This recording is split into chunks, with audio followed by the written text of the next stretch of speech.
Hello दोस्तों, स्वागत है आपका एक और नई वीडियो में। तो आज की इस वीडियो में हम रेलवे परीक्षाओं के लिए महत्वपूर्ण प्रश्नों को देखेंगे। तो आज का हमारा पहला प्रश्न है, जिम कॉर्बेट राष्ट्रीय उद्यान कहाँ स्थित है? पहला ऑप्शन है गुजरात, दूसरा ऑप्शन है उत्तराखंड, तीसरा ऑप्शन है कर्नाटक, चौथा ऑप्शन है राजस्थान।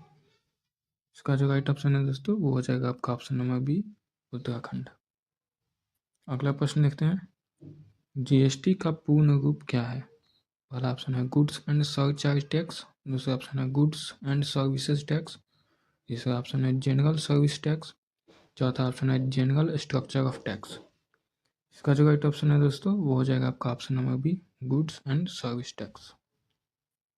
अगला प्रश्न देखते हैं, दक्षिण अमेरिका का सबसे बड़ा देश कौन सा है?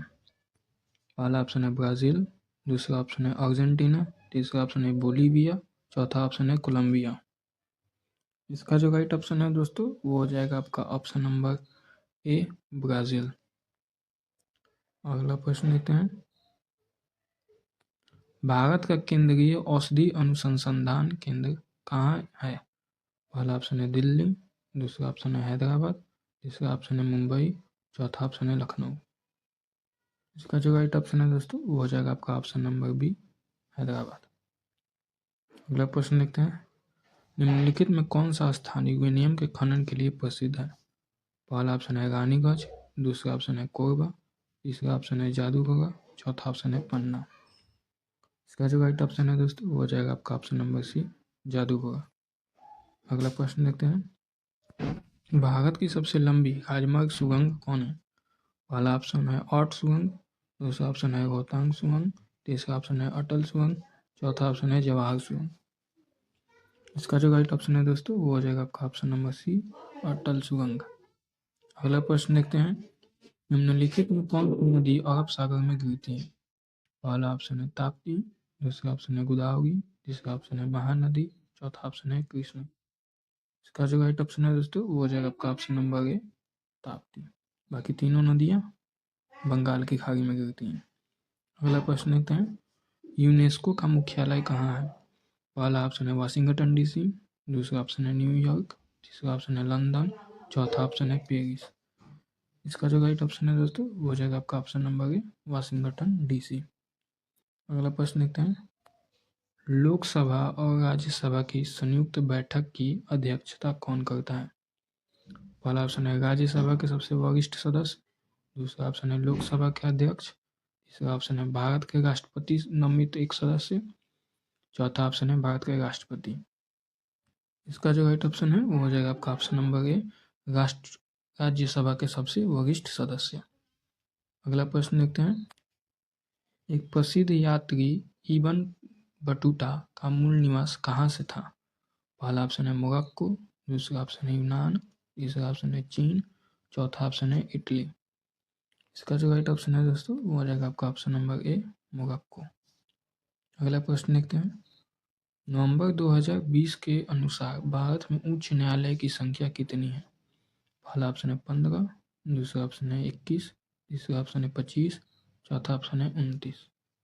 इसका जो राइट ऑप्शन है दोस्तों वो हो जाएगा आपका ऑप्शन नंबर सी, 25। अगला प्रश्न देखते हैं, निम्नलिखित में कौन सा देश सार्क का सदस्य है? पहला ऑप्शन है चीन, दूसरा ऑप्शन है म्यांमार, तीसरा ऑप्शन है मॉरिशस, चौथा ऑप्शन है अफगानिस्तान। इसका जो राइट ऑप्शन है दोस्तों वो हो जाएगा आपका ऑप्शन नंबर बी, म्यांमार। अगला प्रश्न देखते हैं, अगला प्रश्न है, 8 नवंबर 2016 को विमुद्रीकरण की घोषणा के समय भारतीय रिजर्व बैंक के गवर्नर कौन थे? पहला ऑप्शन है शक्तिकांत दास, दूसरा ऑप्शन है रघुराम राजन, तीसरा ऑप्शन है उर्जित पटेल, चौथा ऑप्शन है डॉक्टर सुब्बा राव। इसका जो राइट ऑप्शन है दोस्तों वो हो जाएगा आपका option number C, Urjit Patel. अगला प्रश्न देखते हैं, भारतीय संविधान के जनक के रूप में किसे जाना जाता है? पहला ऑप्शन है डॉक्टर भीम अम्बेडकर, दूसरा ऑप्शन है डॉक्टर राजेंद्र प्रसाद, तीसरा ऑप्शन है डॉक्टर के.एम. मुंशी, चौथा ऑप्शन है श्री सच्चिदानंद सिन्हा। इसका जो राइट ऑप्शन है दोस्तों वो हो जाएगा आपका option number A, doctor Bhimrao Ambedkar. अगला प्रश्न देखते हैं, जातक कथाएं किससे संबंधित हैं? पहला ऑप्शन है सिख धर्म से, दूसरा ऑप्शन है बौद्ध धर्म से, तीसरा ऑप्शन है जैन धर्म से, चौथा ऑप्शन है हिंदू धर्म से। इसका जो राइट ऑप्शन है दोस्तों वो हो जाएगा आपका ऑप्शन नंबर बी, बौद्ध धर्म से। अगला प्रश्न देखते हैं। महात्मा गांधी ने कहाँ भारतीय राष्ट्रीय कांग्रेस सत्र की अध्यक्षता की थी?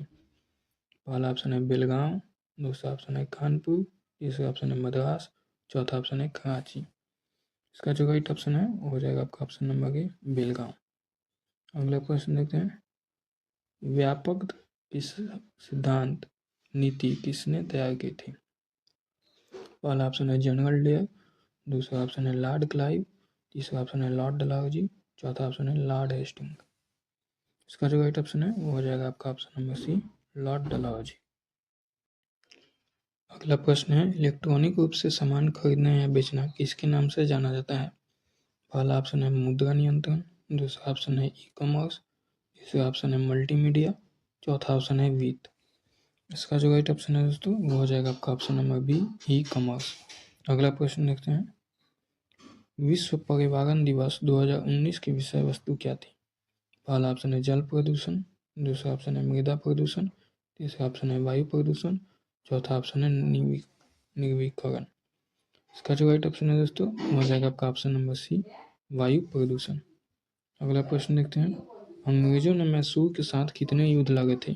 पहला ऑप्शन है 6, दूसरा ऑप्शन है 3, तीसरा ऑप्शन है 5, चौथा ऑप्शन है 4। इसका जो राइट ऑप्शन है दोस्तों वो हो जाएगा आपका ऑप्शन नंबर डी, 4। अगला प्रश्न देखते हैं। WHO द्वारा